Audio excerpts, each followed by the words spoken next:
I don't think we need to revisit the statistics. I imagine that we have a general consensus in the room that we both want and need to encourage more female entrepreneurs, if that's the word that you choose to use in Scotland. But in terms of how we do that, there is a sort of glaring fault line at the moment.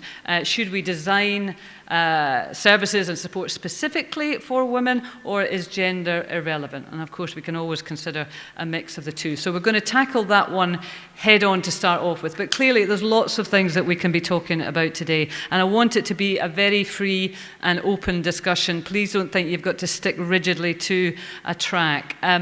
And I know that you're all here to take part in this discussion.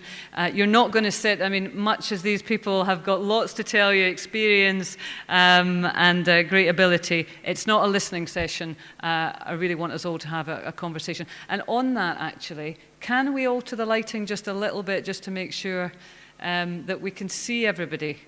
And maybe just have a bit of a more open, ha, see at the back? Either I'm going to the back, no, I'm sorry. Yeah, I think that's a little bit better. Now, so you see I have a phalanx of highly talented and expert people with me. I'm going to give you just headline introductions to them just now, or else we'd probably be at the end of the discussion before we knew it. And then you've got information in your programs, and as we go along, we'll sort of fill in the blanks, and I hope that's all right with my panel as well. But say hello, first of all the way from the USA, as they say, Julie Weeks. Sorry, I'm going to have to ask you all to do cheesy wee waves, so there you go. Julie, one of our quite expert at that. Do that again? Perfect. We might have a vacancy soon for someone who can wave like you.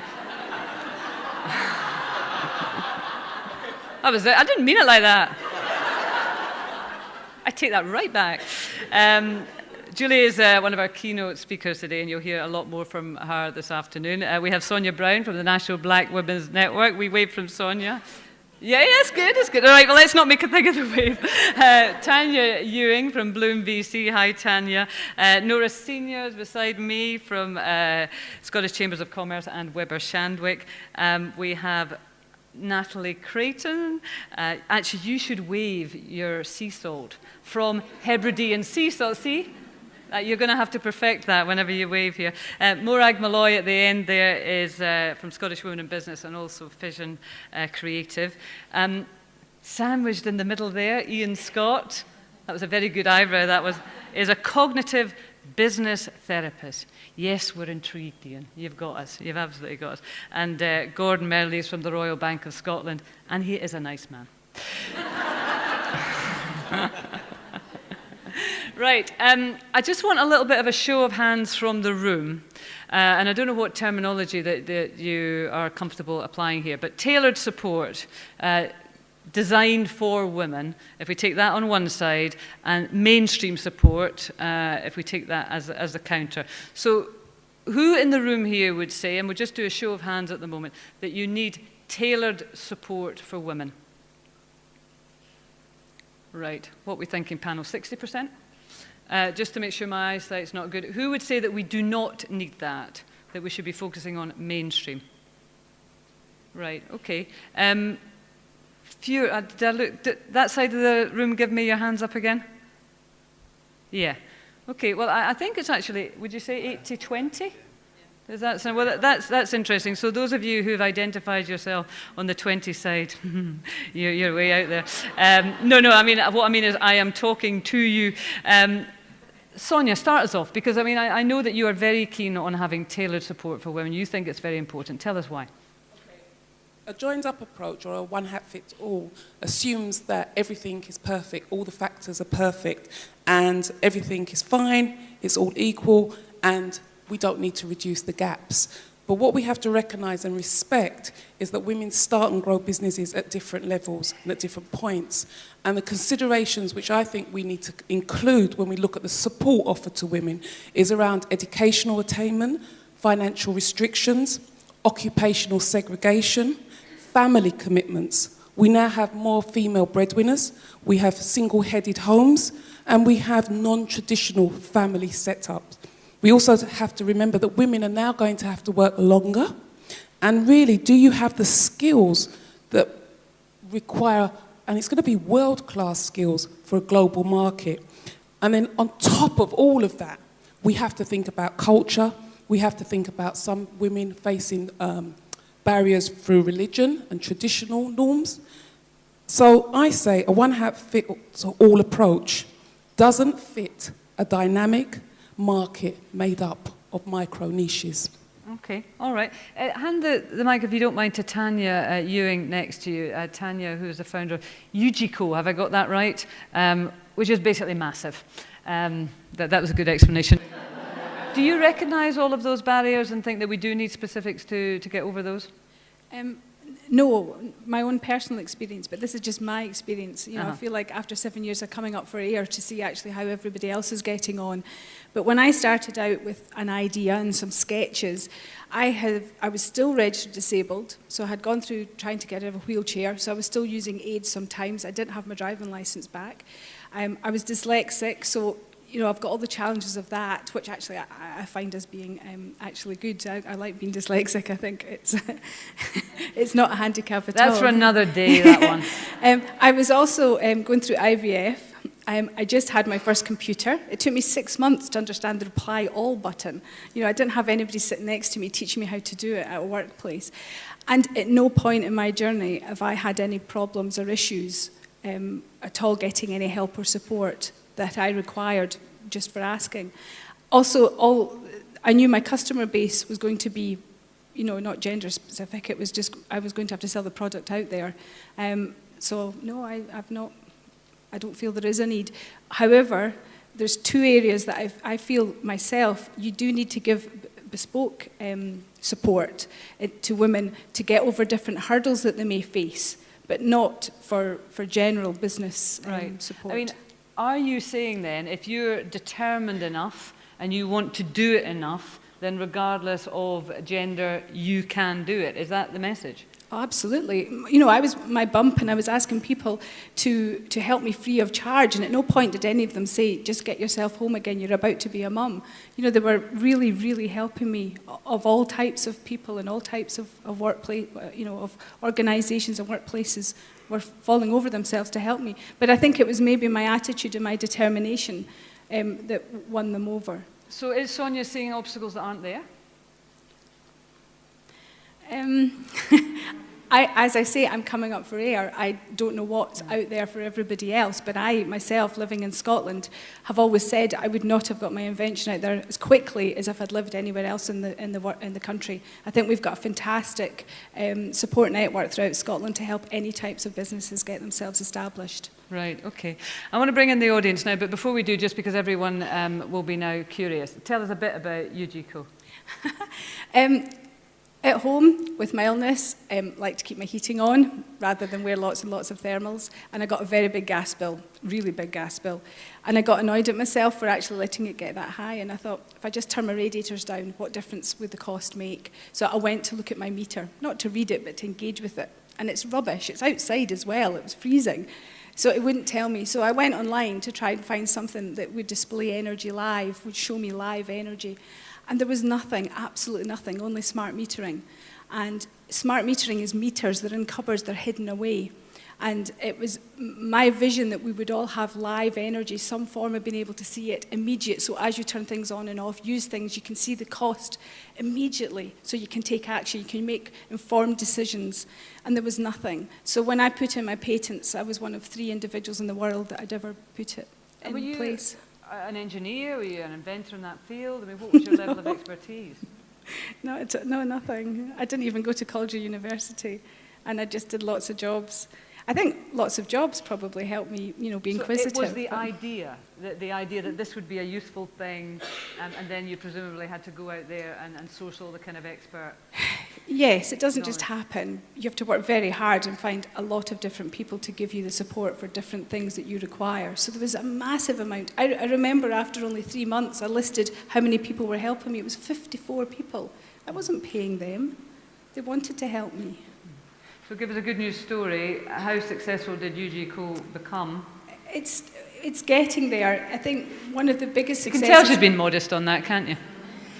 I lobbied the British government to say that smart metering wasn't enough, and on the 9th of December 2009 they mandated that all homes in the UK by 2020 will have a live display with their smart meter.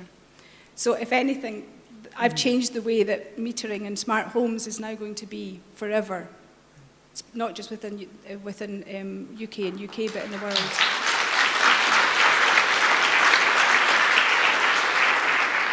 I wouldn't clap. She's the reason I had to give up my tumble dryer. I'd have been quite happily drying my towels if it wasn't for her.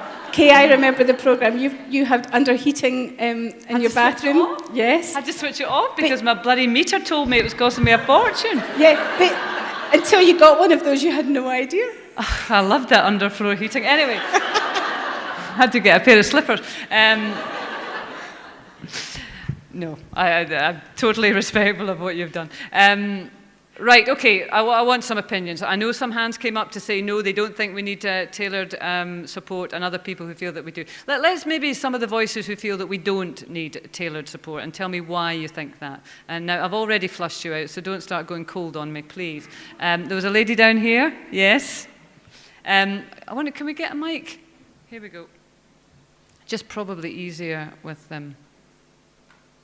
Oh my God, they're going to put you on camera as well. Listen. Just to ramp it up a wee bit for you. Oh, no pressure then.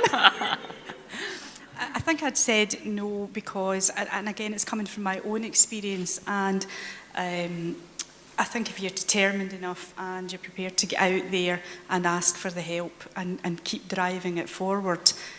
But I would caveat that with saying I don't have experience. You know, I was fortunate enough to have had a decent education and to have a husband who's helping pay the bills while I develop the business, and my children are grown up now. So that's coming from my point of view, but there will be women out there, I take it, who don't have issues, who do have issues with childcare and things like that. So I think it's like quotas. I don't want to be supported for the sake of it because of my gender. I want to be recognised for what I'm doing. So you feel a bit uncomfortable with the idea of female-specific. Now, let's just... Thanks for that, thank you. I want other people who said no, come on, put up your hand again. I just want to get a snapshot of the people who are saying no, they're not comfortable with it, why, and thank you very much for starting us off. Come on, I'm not going to let you away with it. The doors are locked, so you might as well just... this lady here, thank you. Hi, again, it's probably just based on my own experience, and any issues we've had with getting help have not been gender specific, they've maybe been business stage specific rather than related to whether I was female or whether male. So I think there could be more. I know there is some good help out there, but I think there could be more available to people to help them learn how to run a business. And but it's not for just people rather than women. Yeah, and not just, I think there's a lot there if you're a high growth business as well, but just for people wanting to run their own business. So that would be why. And do you share a kind of uneasiness about support that is specifically tailored towards women? Yeah, I don't know. I just, I don't think the problems are that different. You know, if you've got a family, a young family, I think nowadays it's much more shared care, and that I have 3 young children, so that's an issue that has to be worked with my husband. It's not just my problem. Right, okay. I can hear a bit of over there, but I want to take just one more person who feels that we don't want to have, or we shouldn't be going down the road of women-focused support. And there was some hands over this side, so come on, where was the hand over this side? One of my ex-producers at BBC is sitting there, and if she doesn't put her hand up soon... But thankfully she's been saved by this nice lady here. Hi, Yvonne Shaw, West Lothian Council. I'm one of the women who actually help a range of people set up and grow their businesses. My own view is that the question was perhaps too black and white. I think there is a middle ground somewhere. I think when it does come to business support and advice, I don't believe it's gender specific.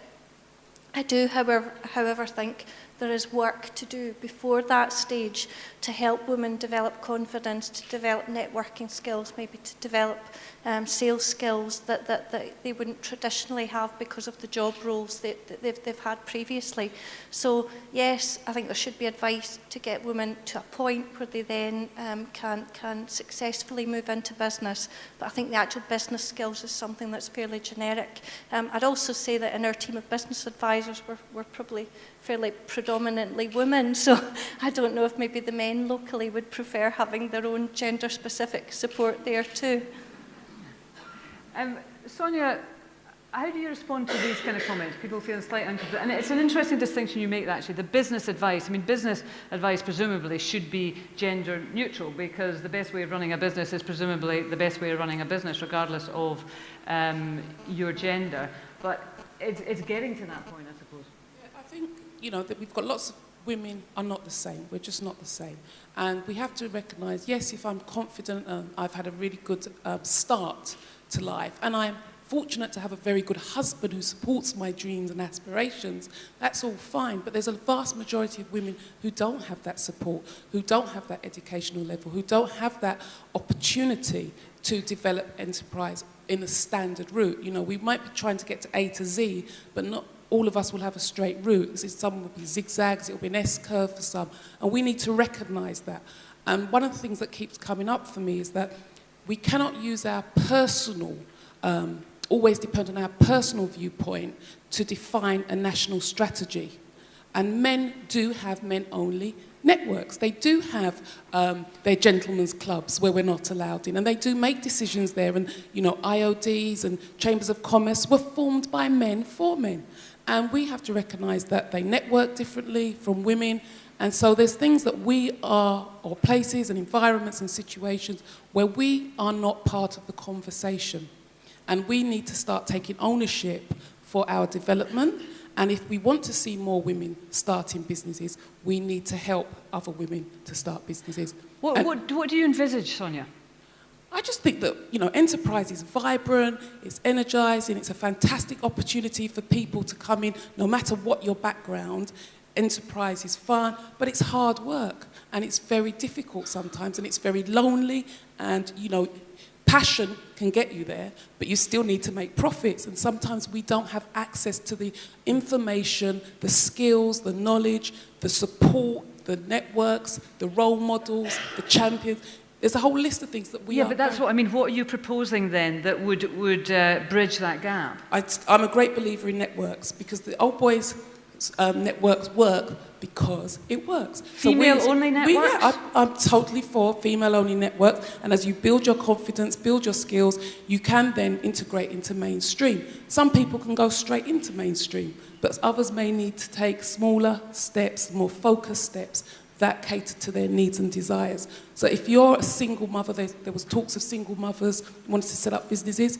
Well, not all women are just single mothers. They may have come from domestic violence. They may have come, suddenly my husband's traded me in for as a younger model. I've got to get over that. But there's issues that will knock your confidence, but it doesn't mean you're not good at what you actually do and deliver. So we have to look at it holistically. Okay, all right, thanks. The female-only networks, we'll go into that. I'm interested to know what you think about that. But Nora, if you don't mind picking up that mic, and you quoted the Chambers of Commerce, because as it happens, Nora here in July 2013, this July, will take up a post as President of the British Chambers of Commerce, which sounds as if that... Yes, that's great. Which kind of sounds like it blows your argument out of the water. Sonia, but, no, wait for it, she's only the second one in the post in 150 years. So there we go. But it places you beautifully to comment on this in terms of the networking, the power of networking, and whether it should be female networking or not. Thank you. I actually agree with both things. I think traditionally there is an old boys network which is still alive and kicking. I think that networks like the Chambers of Commerce are changing, and I think it's interesting that I've just taken over as chair of Scottish Chambers of Commerce, the first in 100 years, and British Chambers, it'll actually be 350 years if you look back through the annals that we have a woman sitting as president, which is a great honour, and that's in addition to my day job, which I work as chair with Weber Shandwick. What's making it change, though, Nora? You said it's changing. What's making it change? I think because the connections, basically, and the way that the working environment is changing. Digital and technology has opened up lots of different avenues for women, particularly international, because time zones are different. Therefore, when the kids are going to sleep in this country, their business is waking up elsewhere. So there's lots of new opportunities that are opening up. And Chambers of Commerce is one of the best international brands that exist today. So actually, the Chambers network, and you'll see this more visibly, hopefully, over the next couple of years, are going to be great exponents of driving the skills, the international and the women's agenda forward. So I look forward to working with all of you in driving that agenda forward. And just to go back to, should you have specific training and mentor groups for one area and another? I think that there are, to take this lady's comment, it is business stage focused. I think for me there are 3 stages. There are the starting out, there's the getting on, and then there's the getting out. And the starting out, I do think that having a female network is very valuable to talk about best practice, to talk about common problems. The getting on bit is equally important. I think it's more generic in the getting on bit because you have problems about growth, about employment law, about team building. But the getting out bit is also interesting because if you want to leave a successful company behind, then actually you have to think about succession planning and how you develop and leave a very prosperous business that's not only keep your current employees in business long term, but also fund your retirement. So I think that there are lots of different areas that you can get different types of network support from. And interestingly, network groups that I used when I started out in business as a little startup company, I still keep friendly with them now. The dynamic has changed and the advice has changed, but people that supported me in those early days as I supported them, we talk about different things. They all now hold very senior companies in both public and private sector companies. Are they female groups or mixed? Yeah. And Both. Both. Right. What did you get specifically from the female network? A laugh. Which should not be undervalued. And I absolutely agree with that. I mean, we would talk about common problems, about how you deal with men in the boardroom, how you communicate with a mixed gender working team. But we do have a laugh, and humour actually solves a lot of problems, and a problem shared is a problem solved, which I'm a great exponent of. I want to, again, get from the audience the people who do think that we need female tailored support, and what kind of female tailored support, because it has to say we did have an 80-20 and we do want to have some recommendations that we will put to the Minister as she designs this plan. But just before I do that, I'm going to annoy you, Nora, and ask you, are you the token female head of an old boys network? Hopefully not. That's up to me to change, isn't it? Actually, I have to say that since I became chair, we've added 2 new board members to the Scottish Chambers of Commerce board, and we've added 2 with another coming on to the British Chambers of Commerce board. So actually the whole dynamic of the structure is changing already. And do you think that is influential? Because of course there's a big debate about getting more women onto boards at a very senior level and whether or not that is actually going to shift. I mean, I believe entirely in, I don't believe in quotas. I believe in the right people coming onto boards to take them forward. But I fundamentally believe in the mix of male-female boards. I think they work extremely well and they produce results which are the best for the company or the organisation that they are representing. Right, okay.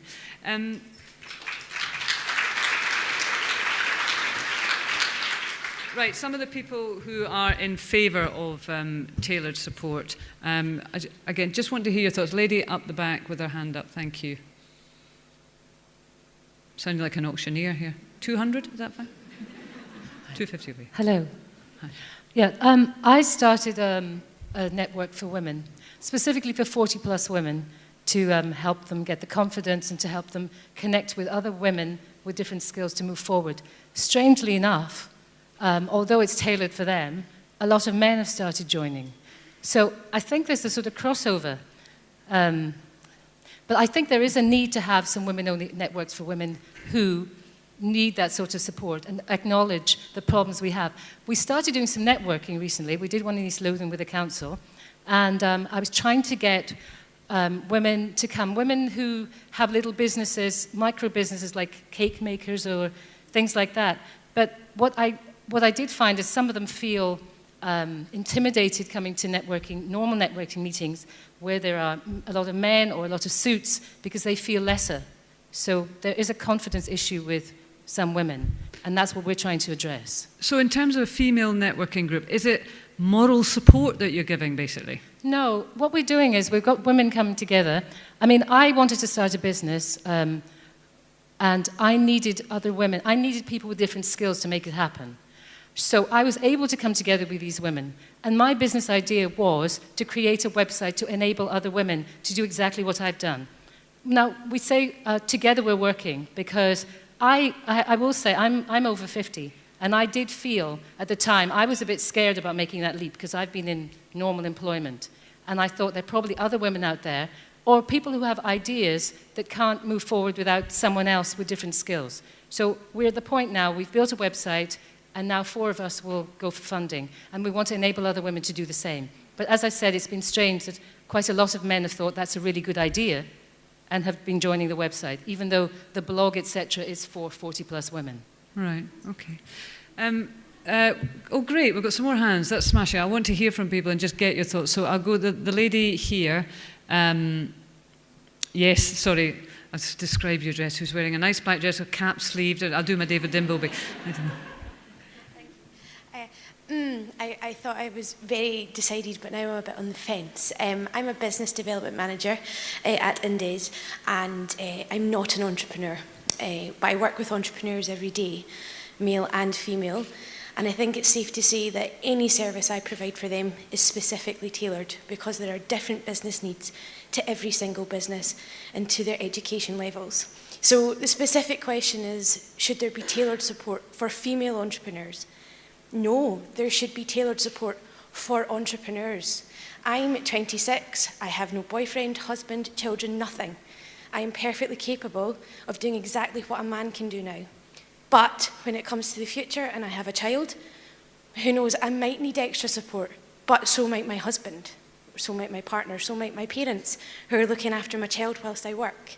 It goes much further than a female entrepreneur. It goes to a specific personal case, and I don't think it can be specifically female that we talk about here. I think it's entrepreneurs in general. Right. We have a referendum coming up.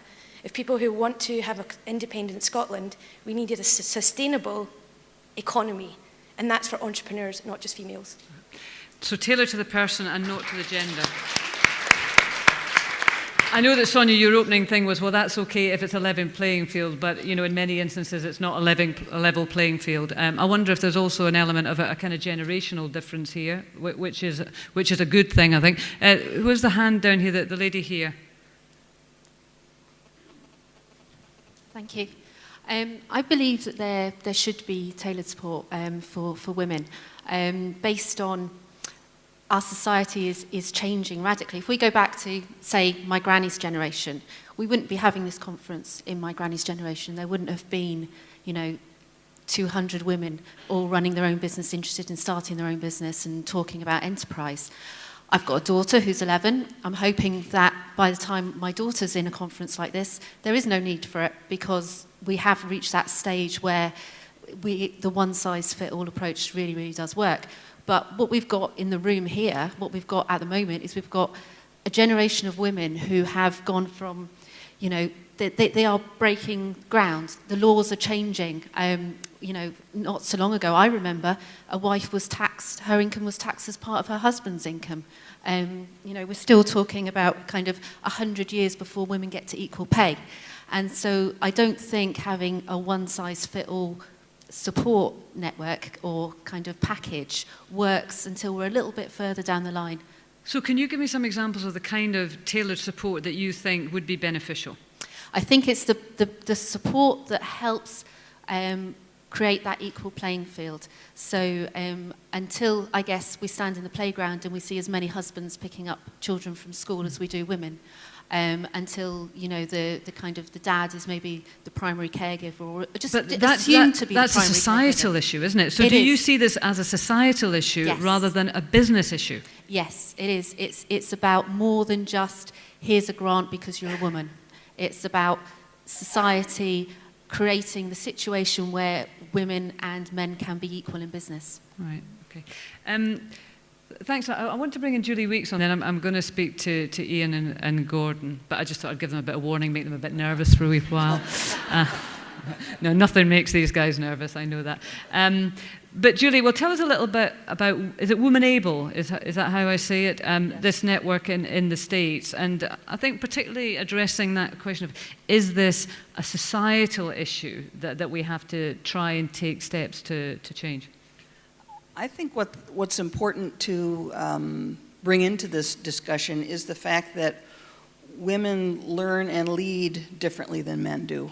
I mean, we just think differently, we all know that. We learn differently, lead differently, and I think so support for women's entrepreneurship should recognize that. And I think one of the things that I'm hearing is very kind of transactional and discrete elements of support from what I've heard thus far, and what support for women in their business development needs are. What has evolved in the United States, it's a much more relational model of learning and support.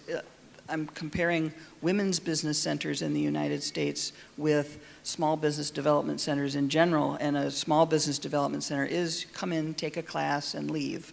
A women's business center, you come in, maybe you're taking a class, you're part of a peer support group, you're getting one-on-one counseling and mentoring. It's a community, and that's the kind of... So men and women are treated differently in terms of the business advice they get, or the way that business advice is delivered? It's the how. It's not necessarily the what, it's the how. And I think what we should recognize and bring into the discussion is how we women learn and lead differently, and so support should reflect that. Right. And as somebody mentioned earlier, there should be tailored support for everyone. And in women's business centers, about 20% of the clients are men. So there are men that think and lead that way too. And there are plenty of women that go in and they just want one piece of advice, like Tanya. Yeah. I'd like to come in, get the information I need, and then grow my business, scale it, sell it, get rich, all that great thing, and become a philanthropist, which is probably what you're going to be doing, right?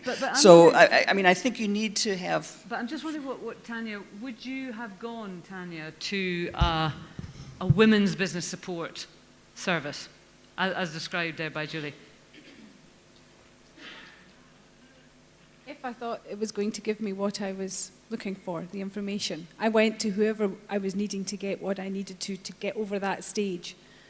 So if I thought so, I must admit, if I could, Nora actually was my mentor for a little while. And what I liked about Nora that I hadn't had from my male mentors previously was the fact that you're a working mum yourself, you have a young daughter. And it was the first sort of time that I had women's support on a one-to-one. And I did notice a difference. I can't say I didn't, I did. And it was wonderful to have it.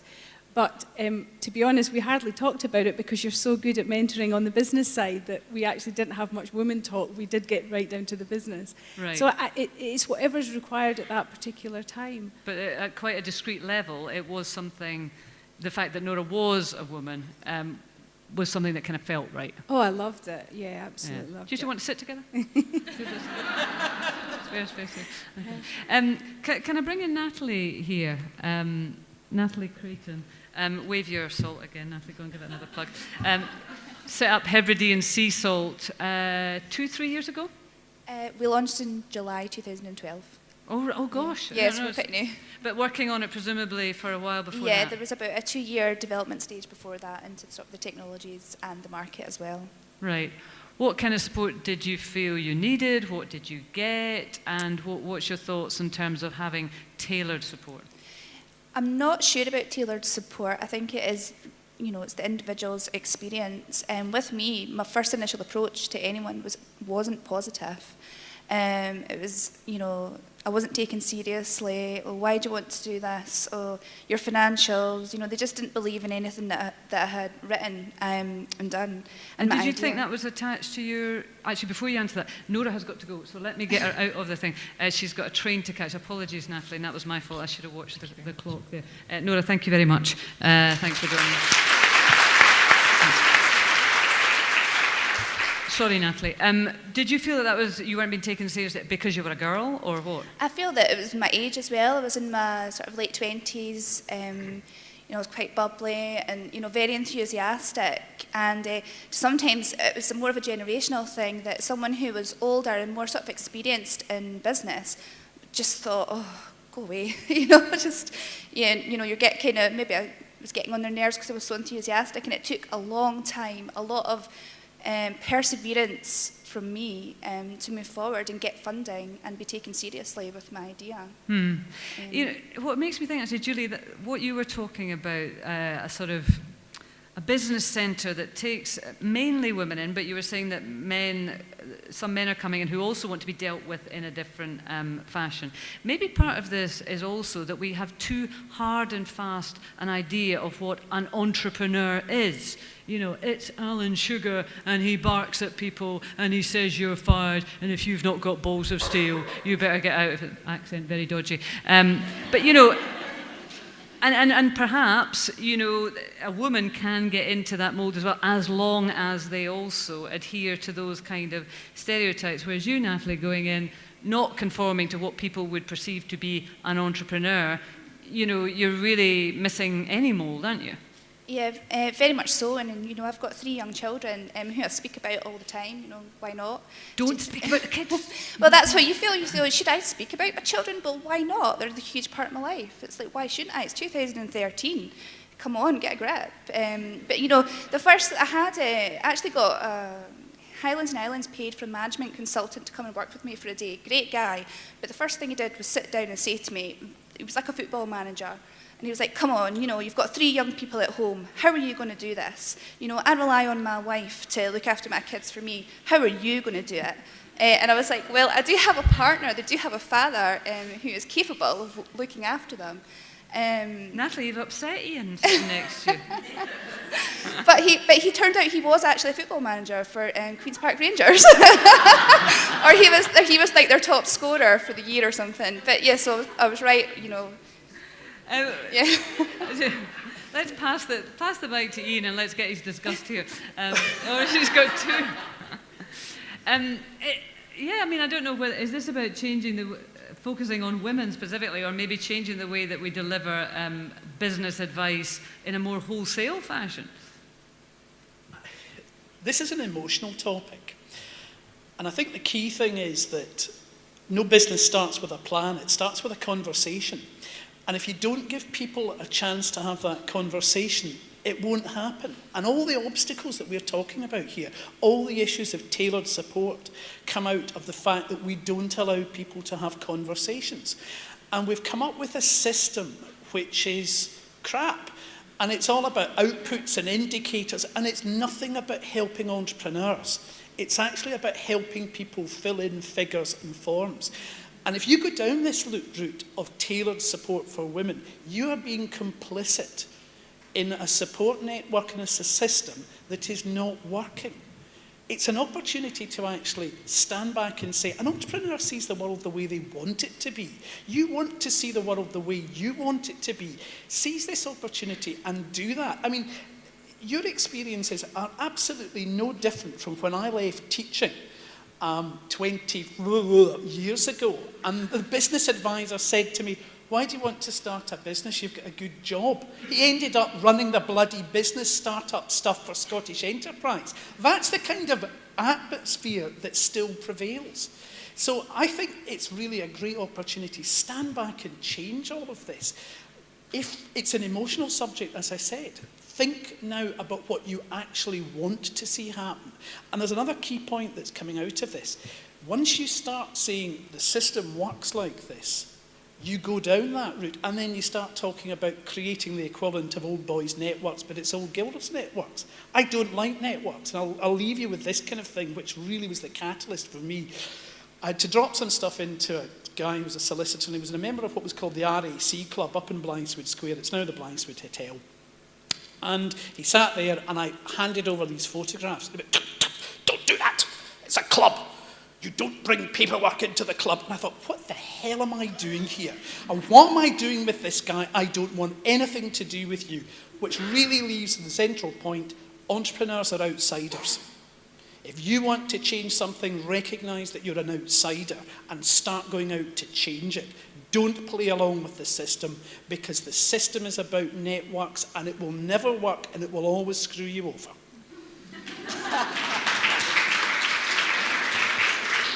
Rant over.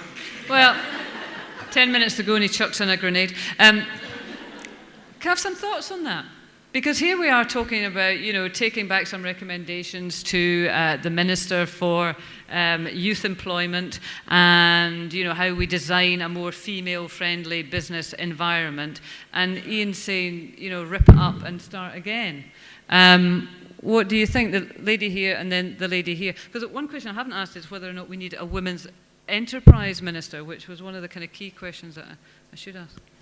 So, kind of lots of things occur to me. First, just to say to Ian, not all networks are dysfunctional. I think women's networks are about relationships, not about clubs, or at least they can be. So can men's.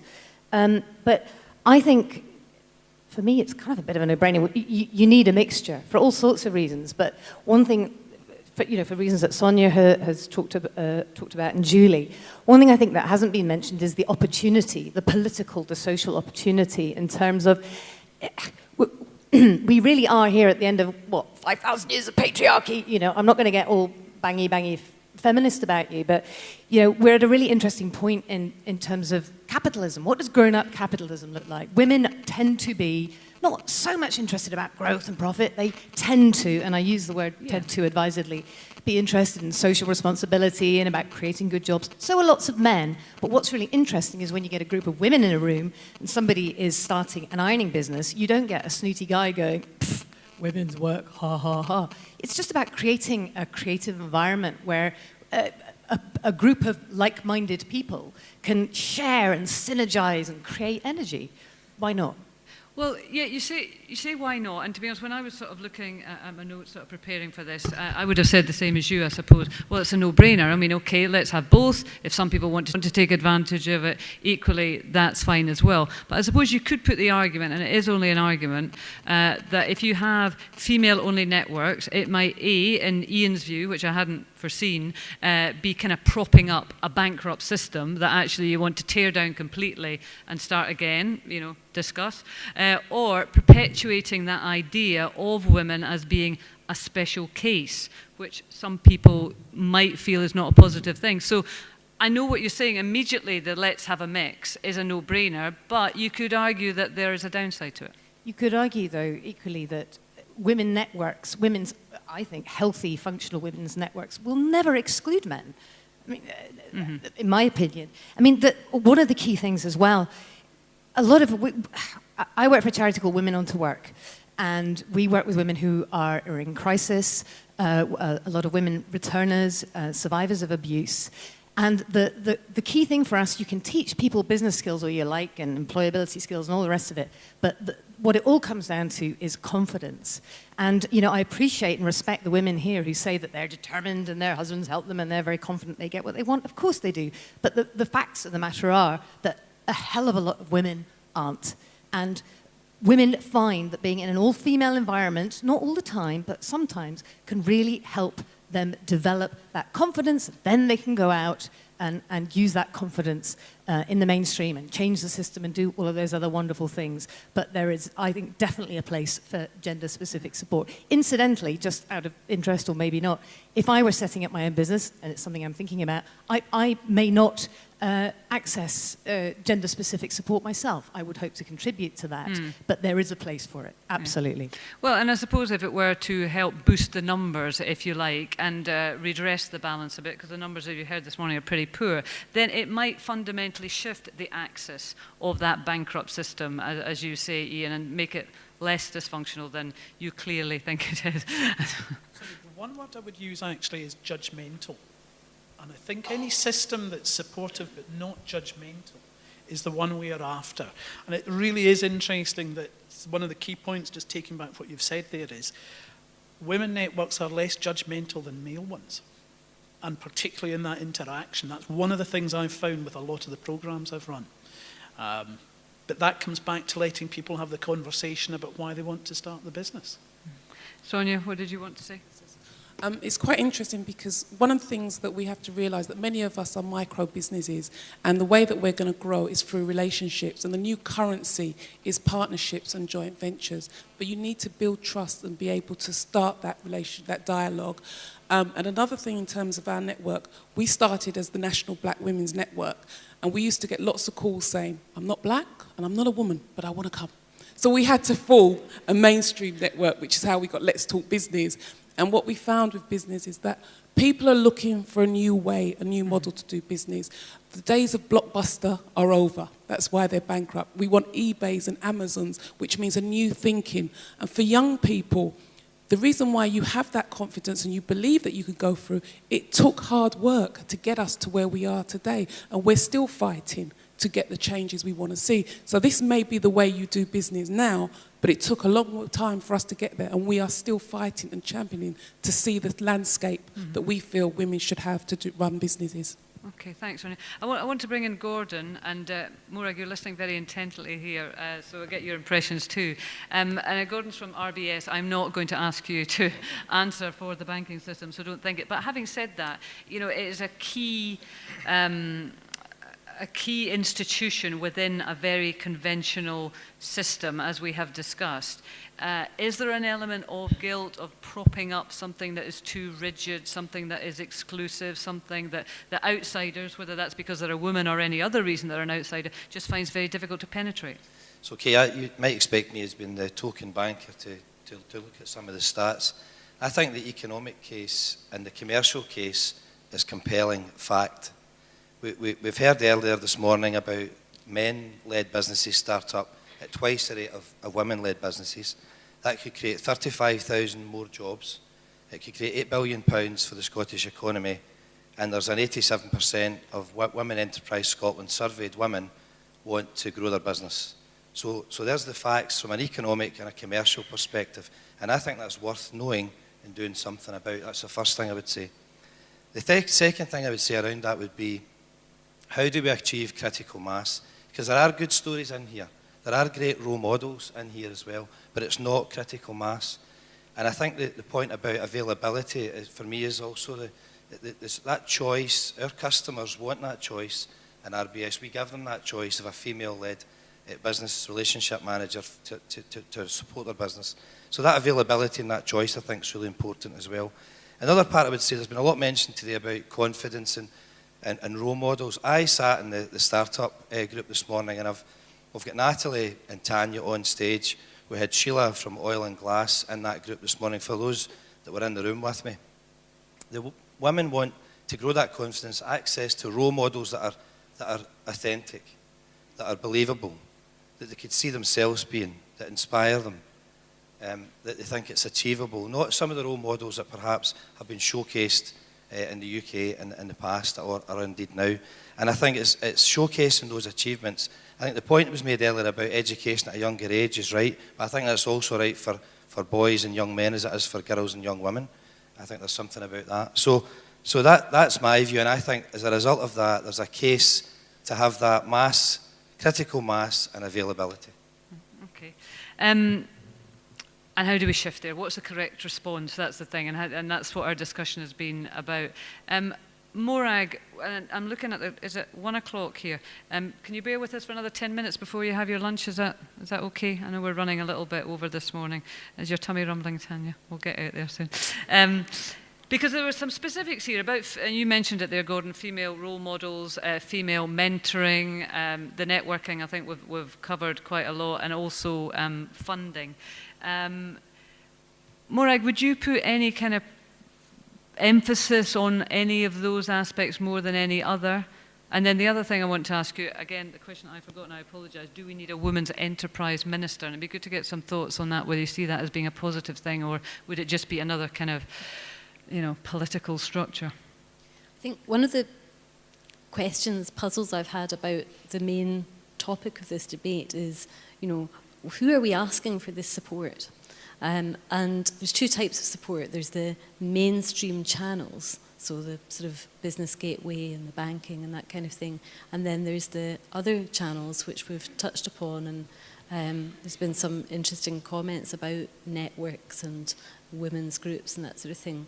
And I actually feel quite strongly that we actually have a great deal of potential within the existing groups of business women to actually do something quite strong that is separate from what we are coming to expect as where we look for support.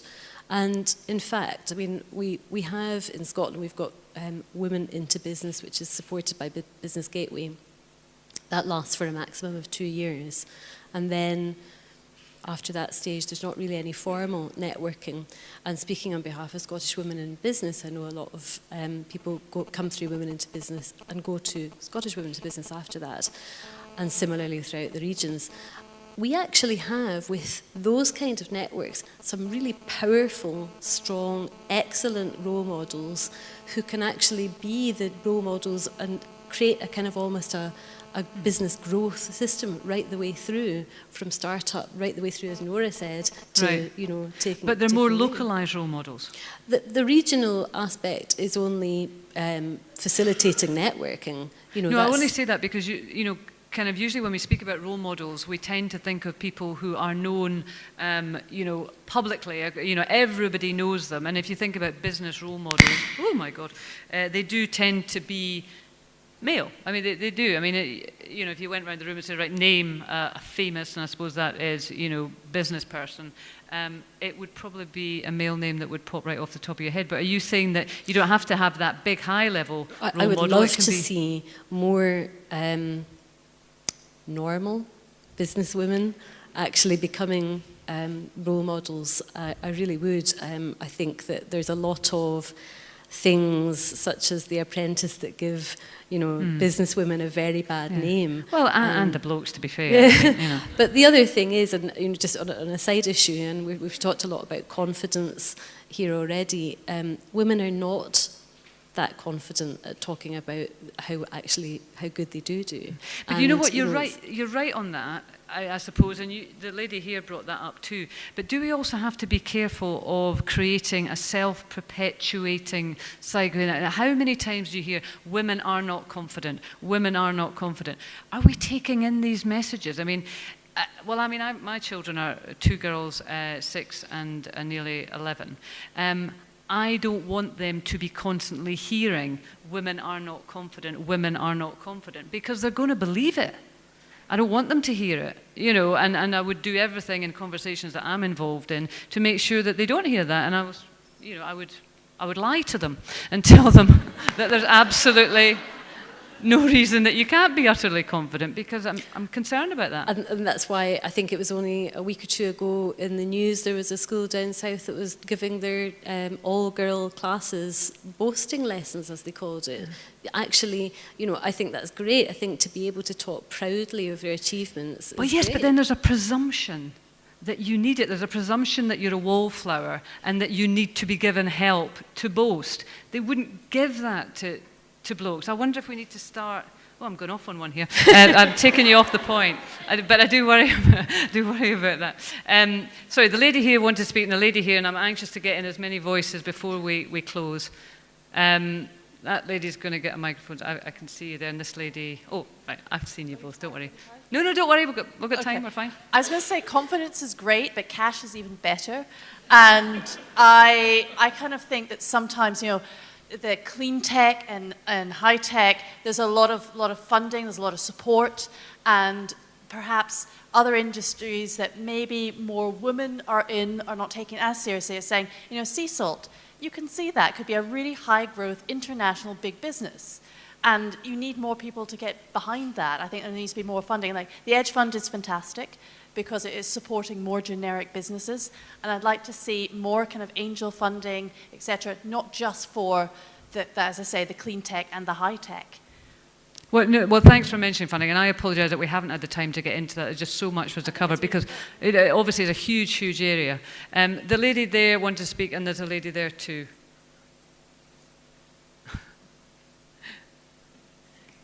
I just left that one with you. But then the lady there is definitely getting it. It's Susan Harkins. I'm business manager for Business Gateway in Edinburgh. And I just wanted to share with you why we started up some what we would call bespoke training for women. Back in November, I went along to a few events, start-up events. Probably about 100 people attending. 50% of the audience were young women and entrepreneurs. And out of the 32 speakers that I saw during that day, 2 were women. And I went along to a breakfasting event, and I thought, why do we go to breakfast events? Because most women have they have to drop their children off at work. It's just, it's just the way it is. Not good. And again, all speakers were male. They were very good, but there was no female speakers, and it just brought home to me that I actually could do something about it in my role as a business gateway manager. So we set up a women's network. We started it in February under the Women in Business because there wasn't one there before in Edinburgh. We had 48 women attending the first one. We've got one next week. We've got 50 women on. It's just a lunchtime event. We ask women entrepreneurs to come, mostly entrepreneurs. We want business people to come.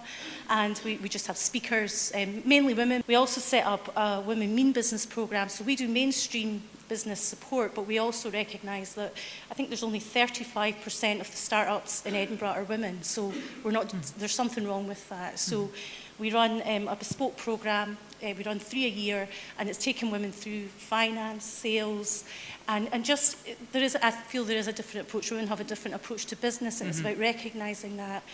But I just think until you address the problems in government, so we don't have enough women in the cabinet, until you address these problems, more women on the board, more women at a higher level, then you're always going to have this issue. I just feel we need to do it, and us as women need to promote other women. So do we need a women's enterprise minister? Probably, but we need more women just in the ministerial level, in government, and in public life. I agree. I do think these subliminal messages that we get, particularly to young girls, are really influential. And the lady just behind you there with the glasses on, and then there's another lady with glasses on. I think any network is really only as good as the people that are in it and run it, whether it is women only, mixed, or men only. And also, you only get out what you put in. If you go in there thinking you're going to get wonderful things, you have to put wonderful things in first. What you put in comes back to you manyfold, good and bad, unfortunately. The other thing about confidence is that goes back to schools and education, but also in our own homes. As you're saying, you teach your children that they've got to be positive. Boys suffer from a lack of confidence as much as girls. That's where bullying, etc., comes in, and that has to be addressed. It's the role models, but they have to be sensible role models, and that's a big problem. People like Tanya, I've known Tanya for 6 years. I knew Tanya when she had the bump. She to me is a role model because she's gone up and she's really fought. She's got where she's going. I'm still trying to catch on her coattails, to be honest. But she's got out there and she's done things, and that's the sort of role models we need to be aspiring to have in the area. Okay, thanks. The lady over there. My name is Maggie O'Carroll. I'm from the UK Women's Enterprise Policy Group and the Women's Organisation. We provide support for women. And I think there's a lot of evidence to suggest that gender-specific provision works for some women. and therefore quite a credible argument to actually have a package of support which is targeted specifically towards women. And certainly we would see about 3,000 women a year, and on reflection, many of those women would feed back saying, well, in actual fact, I came because it was, and received the service and benefited from that service because it was labelled and clearly branded and marketed to me. So they found that helpful. We certainly accept that it's not for everybody, but there is quite, and as I say, our academic colleagues, particularly Professor Carter, has done work on this, as with other academics, to identify that it works. Just a couple of comments and observations in relation to the deficit model and that kind of discourse and language around women being special and requiring additional support. They just, certainly we would suggest that they require different support. And that doesn't mean to say that it's any better or any worse, and it doesn't put them on a negative playing field. So that's troubling, that kind of labelling, I think, in relation to this debate. I think it's about difference as opposed to... yeah, I mean, you're right, language is incredibly important, but we can't, it's difficult to control people, you know, and it's difficult to pick people up on every word that they use. You know, we operate in a very kind of social... you know, environment, clearly. And if you're trying to tie down language, I think you're in trouble, because people's reactions to it come from what they feel, what they experience, and what their kind of cultural experience has been. I mean, I'm continually getting picked up if you're live on radio for a particular word. You know, you could sit and do it and listen all day long. You could pick me up on this and pick me up on that. Not going to get me anywhere. I suppose what I'm saying is that it's not an either or. I think you need a package of support. And what we do have, and I take Ian's point in relation to the quality of some of that support currently is very poor, because it is a one-size-fits-all. It isn't tailored in any way, shape or form for an entrepreneur, be it a man or a woman. But I think there is, you know, the evidence is there, independent evidence, that gender-specific provision does work and has an impact. Okay, thank you very much. Listen, I think unfortunately you're going to have, I don't mean unfortunately you're going to have the last word, unfortunately I see other hands there. I think we do have, is it a comments board? What's the board that we have, Jackie? Oh, right, okay. That's a looking a wee bit wee. So we really would love to get some of your feedback here. I know we've got lots of stuff on Twitter that I can see that we can maybe pick that up, but I think we've got a little session later in the afternoon where we can get some feedback if you haven't had the chance to ask a question or make a comment. Fantastic, thank you. Can I ask you to show your appreciation for the panel? Thank you very much.